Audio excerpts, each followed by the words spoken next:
Bismillahirrahmanirrahim.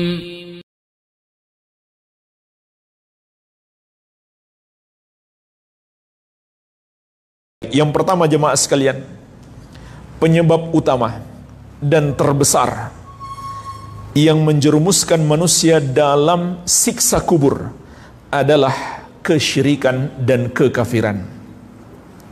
Perbuatan dosa kesyirikan kepada Allah dan kekufuran. Allah memperingatkan kita di antara azab kubur adalah azab yang menimpa Fir'aun dan bala tentaranya karena kekafiran yang mereka lakukan, sebagaimana dalam surat Ghafir ayat ke-46, an-naru yu'raduna 'alaiha guduwan wa 'ashiyah wa yawma taqumus sa'ah adkhilu ala fir'auna asyaddal 'adzab.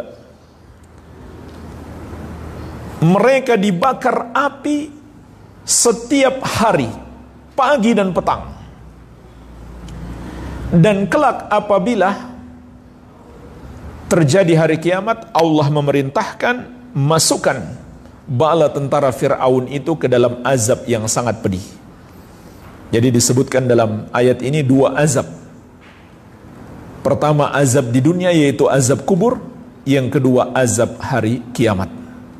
Padahal jemaah sekalian, Fir'aun dan bala tentaranya mati di laut dan tenggelam di lautan. Tapi Allah maha mampu menimpakan azab kubur kepada mereka. Ayat yang lainnya yang menjelaskan tentang azab kubur bagi orang-orang musyrik dan orang-orang kafir. Surat Al-An'am ayat 93. Allah Azza wa Jalla berfirman, "Walau tara idz zalimuna fi ghamaratil maut wal malaikatu basitu aydihim." Andai engkau bisa melihat ketika orang-orang zalim itu berada dalam tekanan-tekanan kematian yang dahsyat dan malaikat memukulkan tangan-tangan mereka kepada orang-orang zalim tersebut, seraya berkata, akhriju anfusakum, keluarkan jiwa-jiwa kalian. Al-yawma tujzauna adzabal hun bima kuntum taquluna 'ala Allahi ghairal haqqi wa kuntum an ayatihi tastakbirun. Pada hari ini kalian akan merasakan azab yang menghinakan, dikarenakan kalian dahulu berbicara atas Allah tanpa hak, dan dikarenakan kalian menyombongkan diri dari ayat-ayat Allah Azza wa Jalla. Makna ayat ini jemaah sekalian, dikatakan Syekh Abdurrahman bin Nasir As-Sa'di rahimahullah dalam tafsir beliau, wa fi hadza dalilun ala azabil barzakh wa na'imihi. Di dalam ayat ini terdapat dalil akan adanya azab di alam barzakh. Begitu pula ada kenikmatannya. Fa inna hadzal khitab wal azab al muwajjah ilaihim innama huwa indal ihtidar wa qubailil maut wa ba'dahu. Karena maksud ayat ini dan azab yang diancamkan kepada mereka adalah terjadi saat menghadapi sakaratul maut, yaitu sakaratul mautnya sangat dahsyat,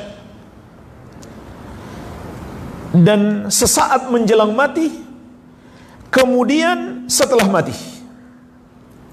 Jadi makna ayat ini, malaikat mengatakan al-yawma tujzauna adzabal hun, pada hari ini kalian akan mendapatkan balasan azab yang menghinakan. Hari ini, yaitu mencakup azab yang dia rasakan saat mati itu sangat keras, seperti yang sudah kita bahas di pertemuan yang lalu. Malaikat mencabut ruhnya dengan sangat dahsyat. Kemudian setelah itu dia masih mendapatkan azab lagi di hari itu juga. Baik sebelum dikuburkan atau sesaat setelah dikuburkan dan seterusnya.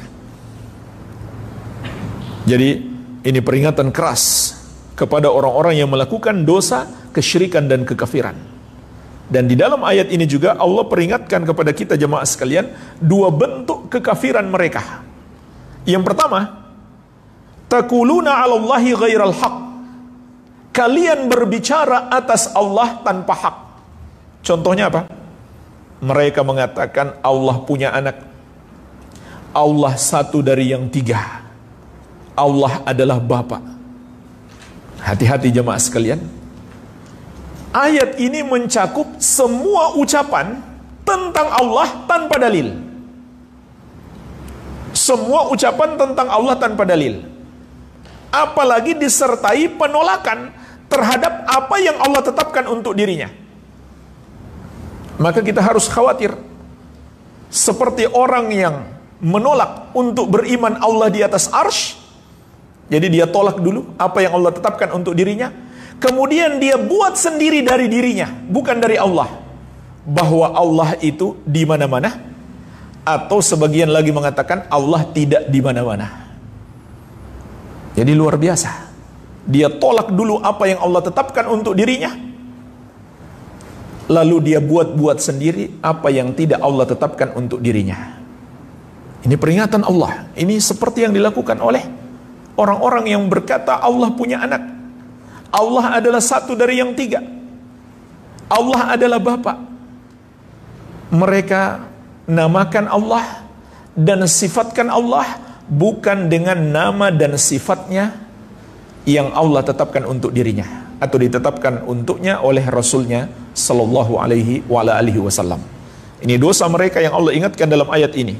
Yang kedua, mereka menyombongkan diri terhadap ayat-ayat Allah Subhanahu wa Ta'ala. Artinya mereka menolak, mereka tidak mau tunduk terhadap ayat Allah. Ini sifat orang-orang kafir yang menyebabkan mereka mendapatkan azab menjelang wafatnya dan setelah wafatnya. Iya. Azab setelah wafatnya jemaah sekalian, sebelum masuk ke alam kubur, telah kita bahas di pertemuan yang lalu, yaitu ruhnya ditempatkan oleh malaikat di dalam bejana yang mereka bawa dari neraka. Kemudian mereka bawa dia ke atas dengan maksud agar dia berjumpa dengan Allah, tapi Allah tidak mau berjumpa dengannya. Jangankan naik sampai ke atas langit yang ketujuh, langit pertama pun tidak dibukakan untuknya. Ini hinaan untuknya. Ini bagian dari azab juga. Sebagaimana Allah sebutkan di surat Al-A'raf ayat ke-40. Innal ladzina kadzdzabu bi ayatina wastakbaru anha. Allah sebutkan di sini juga dua dosa mereka.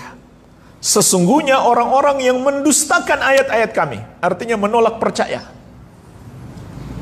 Yang kedua, wastakbaru anha, dan menyombongkan diri terhadapnya, menolak untuk tunduk terhadap ayat Allah. Terserah apa alasan mereka.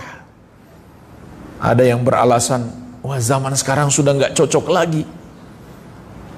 Ada yang mengatakan itu hanya khusus bagi para kadrun. Sambil menghina lagi. Sambil menghina itu namanya. Ini lebih kufur lagi kalau menghina. Karena ulama sepakat tidak ada perbedaan pendapat. Menghina syariat Allah, menghina hukum Allah adalah kekufuran. Tidak ada perbedaan pendapat ulama. Maka apa yang Allah akan timpakan kepada mereka? Dalam ayat ini surat Al-A'raf ayat 40 Allah mengatakan la tufattahu lahum abwabus sama, tidak akan dibukakan untuk mereka pintu-pintu langit. Wala yadkhulunal jannata hatta yalijal jamalu fi sammil khiyat, dan mereka tidak akan pernah masuk surga sampai onta bisa masuk ke lubang jarum. Artinya mustahil. Kemudian apa yang terjadi pada ruhnya? Dilempar dari langit itu atau dari depan pintu langit sampai ke bumi untuk menyatu kembali dengan jasadnya di kuburannya. Ini disebutkan dalam surat Al-Hajj ayat ke-31. Hunafa'a lillahi ghaira musyrikina bihi. Mereka diperintahkan untuk menyembah hanya kepada Allah, tidak mempersekutukannya. Wa may yusyrik billahi faka'annama kharra minas sama'i. Dan barang siapa yang mempersekutukan Allah, maka seakan dia jatuh dari langit. Fatakhtafuhu tayr, lalu disambar oleh burung, au tahwi bihir rih fi makanin sahiq, atau diterbangkan oleh angin sampai ke tempat yang sangat jauh. Makna ayat ini betul-betul nyata. Dia dilempar dari langit dari jarak yang sangat jauh. Jadi itu bagian dari azab kepadanya. Kemudian saat dia dimasukkan ke alam kubur atau berjumpa kembali dengan jasadnya, maka datanglah malaikat Munkar dan Nakir untuk menanyakan 3 pertanyaan. Man rabbuka, siapa Rabbmu? Wa madinuka, apa agamamu? Wa man nabiyuk, dan siapa nabimu? Dia bukan muslim, dia kafir. Nggak mungkin dia bisa menjawab, Rabbku adalah Allah, agamaku adalah Islam, nabiku adalah Muhammad sallallahu alaihi wasallam. Apalagi kalau dia orang yang suka menghina Allah, suka menghina Nabi Muhammad sallallahu alaihi wasallam, mana mungkin dia bisa menjawab? Maka terdengarlah penyeru dari langit memerintahkan kepada para malaikat, fafrishu lahu minan nar, hamparkan untuknya tikar dari neraka. Waftahu lahu baban ilan nar, dan bukakan untuknya pintu mengarah ke neraka. Terbuka, terhubung kuburannya dengan neraka, tempat yang akan dia masuki setelah hari kebangkitan, setelah dia dibangkitkan kembali. Apa yang terjadi? Fayatihi min harriha wa samumiha, maka mengalirlah ke kuburannya dari neraka itu panasnya dan racun-racunnya. Subhanallah. Wa yudayyak alaihi fi qabrihi, dan disempitkan kuburannya hatta takhtalifa fihi adla'uhu, sampai tulang-tulang rusuknya beradu. Wa yatihi rajulun qabihul wajhi qabihu thiyabi muntinur rih, lalu didatangkan kepadanya seseorang yang buruk wajahnya, jelek pakaiannya, busuk aromanya. Fayaqul, seraya berkata kepadanya, abshir billadhi yasu'uk, hadha yawmuka alladhi kunta tu'ad. Rasakan, inilah hari yang telah diingatkan kepadamu. Dulu sudah diingatkan.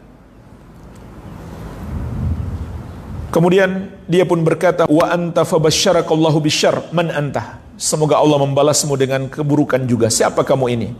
Fawajhukal wajhul ladzi yaji'u bisyarr, wajahmu adalah wajah yang mendatangkan keburukan. Fayaqul, lalu dia menjawab, ana amalukal khabith, akulah amal burukmu. Inilah jemaah sekalian teman setia, apakah amal baik atau amal buruk. Fa wallahi ma alimtuka illa kunta bati'an an ta'atillah sari'an ila maksiatillah. Demi Allah, aku tidak mengenalmu kecuali kamu adalah orang yang lambat dalam melakukan ketaatan kepada Allah, tapi cepat kalau melakukan maksiat kepada Allah.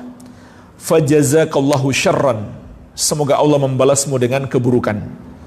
Thumma yuqayyidullahu lahu a'ma asam abkam fi yadihi mirzabah, kemudian Allah datangkan untuknya makhluk yang buta, bisu lagi tuli, di tangannya ada sebuah gada besar. Lauduriba biha jabalun kana turaban, kata Nabi sallallahu alaihi wasallam, andai gada itu digunakan untuk memukul sebuah gunung, maka gunung itu akan hancur menjadi tanah. Fayadribuhu hatta yasira biha turaban, maka makhluk itu memukulnya sampai dia menjadi tanah. Thumma yu'iduhu kama kana, lalu Allah kembalikan dia seperti semula. Fayadribuhu darbatan ukhra, makhluk itu pun memukul dia untuk kedua kalinya. Fayasihu sayhatan yasma'uhu kullu syai'in illa thaqalain, maka dia pun berteriak dengan teriakan yang sangat keras sampai seluruh makhluk yang ada di sekitarnya dapat mendengarkan teriakannya kecuali manusia dan jin. Inilah jemaah sekalian yang telah kita sebutkan hadisnya secara panjang di pertemuan yang lalu, azab bagi orang-orang kafir dan orang-orang yang mempersekutukan Allah, yang menyembah kepada selain Allah tabaraka wa ta'ala. Kalau begitu jemaah sekalian, dosa kekafiran dan kesyirikan itulah dosa yang paling besar, dan rincian dosa ini sangat banyak, harus kita kenali, harus kita pelajari untuk kita jauhi. Baik, ini yang pertama.